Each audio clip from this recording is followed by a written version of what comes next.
जय माता दी। माँ स्कंद माता की कृपा आप सभी पर सदैव बनी रहे। प्रिय भक्तों, आज शारदीय नवरात्रि का 5वां दिन है और 5वें दिन माँ स्कंद माता की पूजा की जाती है।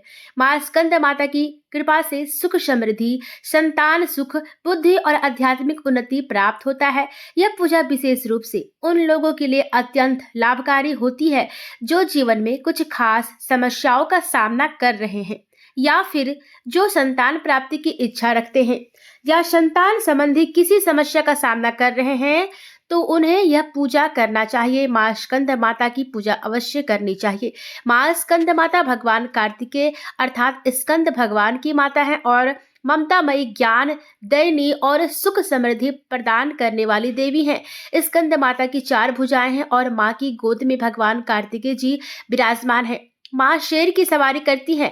माँ की 2 भुजाओं में कमल का पुष्प शोभायमान है और इस रूप में माँ समस्त ज्ञान, विज्ञान, धर्म, कर्म और कृषि उद्योग सहित 5 आवरण से समाहित विद्या वाहिनी दुर्गा भी कहलाती हैं। देवी भागवत पुराण के अनुसार स्कंद माता को पीला रंग अत्यंत प्रिय है, इसलिए आप आज के दिन पूजा करके माँ स्कंद माता को पीले रंग की पूजन सामग्री और पीले रंग की मिठाई जरूर अर्पित करें। पीले फलों का, जिनमें खास तौर पर केले का फल, माँ को भोग में समर्पित कर सकते हैं। संतरा भी आप चढ़ा सकते हैं। केला माँ का प्रिय भोग है। इसके अलावा केसर की खीर का भी भोग माँ को आप अर्पित कर सकते हैं। स्कंद माता की पूजा करने के लिए नवरात्रि के 5वें दिन आप सुबह जल्दी उठें और नहाने के पानी में गंगा जल डालकर स्नान करें। यदि आप मान सम्मान प्राप्त करना चाहते हैं, किसी खास मनोकामना के लिए आपने नवरात्रि के व्रत रखे हैं, तो आज नहाने के पानी में 1 चुटकी हल्दी डाल लीजिएगा। स्नान कीजिए और उसके बाद पूजा की चौकी पर मंदिर में गंगा जल छिड़क कर शुद्ध कीजिए। फिर स्कंद माता की प्रतिमा या तस्वीर की पूजा कीजिए। नवरात्रि के बाकी दिनों में जिस तरह से पूजा करते हैं, उसी तरह से आपको बिल्कुल उसी तरह से पूजा करना है। स्कंद माता के मंत्रों का जाप कीजिए, कथा का श्रवण कीजिए। उसके बाद 5वें दिन श्री दुर्ग सप्तशती के अध्याय को पाठ कीजिए। धूप दीप जलाकर हाथ में पुष्प लेकर कथा का श्रवण कीजिए।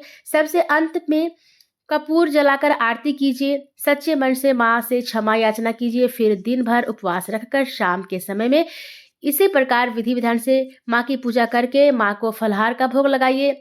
ध्यान रखें, नवरात्रि के व्रत में यदि आप व्रत रख रहे हैं तो आपको सदा नमक का सेवन नहीं करना है। सादे नमक की जगह पर आप सिंधा नमक का सेवन कर सकते हैं, जो लोग नमक के बिना नहीं रह सकते हैं, और नहीं तो ऐसे फलाहार का ही सेवन करना चाहिए। माँ के भोग में भी आप सिंधा नमक का उपयोग कर सकते हैं। जिनको लगता है कि करना चाहिए तो वह कर सकते हैं, अपना देख लीजिएगा, और सिंधा नमक का भोग भी लगा सकते हैं। लेकिन जहाँ तक मेरी राय है तो आपको ऐसा नहीं करना चाहिए। जहाँ तक हो, मीठा या तो फलाहार का ही भोग लगाइएगा। इसके अलावा मीठा फलाहार आप सच्चे मन से, खुशी से लगा सकते हैं। माता को अर्पित कीजिए। अगर आज के दिन कुछ विशेष उपाय करेंगे तो उसमें भी सफलता आपको मिलेगी। जैसे संतान सुख के लिए शाम की पूजा में स्कंद माता के सामने गाय के घी का दीपक जलाइए। माँ को सफेद और पीले पुष्प अर्पित कीजिए। आर्थिक समृद्धि के लिए, धन संबंधी परेशानियां यदि जीवन में आपकी है, तो आप बहुत बरकत चाहते हैं, तो शाम की पूजा करने के बाद गाय को केला खिलाइए और रात के समय चंद्र देवता को अर्घ दीजिए। इससे मानसिक शांति होगी। पूजा करते समय कमलगट्टी की माला से या देवी सर्वभूतेषु माँ स्कंद माता रूपिणे संस्थिता नमस्तस्ये नमस्तस्ये नमस्तस्ये नमो नमः, इस मंत्र का जाप कीजिएगा।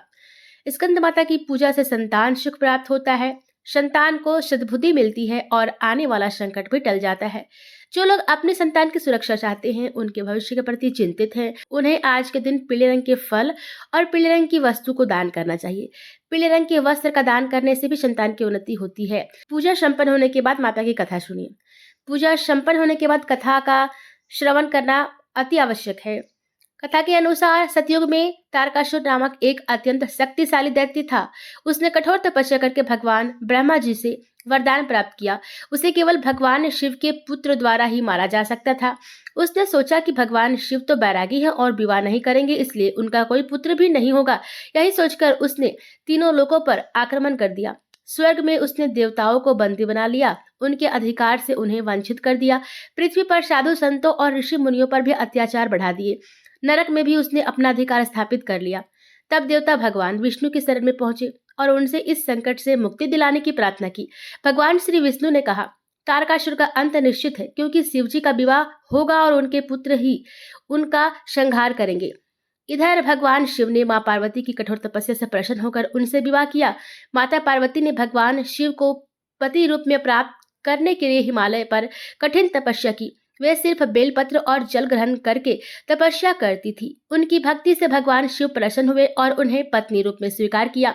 भगवान शिव और देवी पार्वती जी के विवाह के पश्चात कार्तिकेय अर्थात स्कंद भगवान का जन्म हुआ।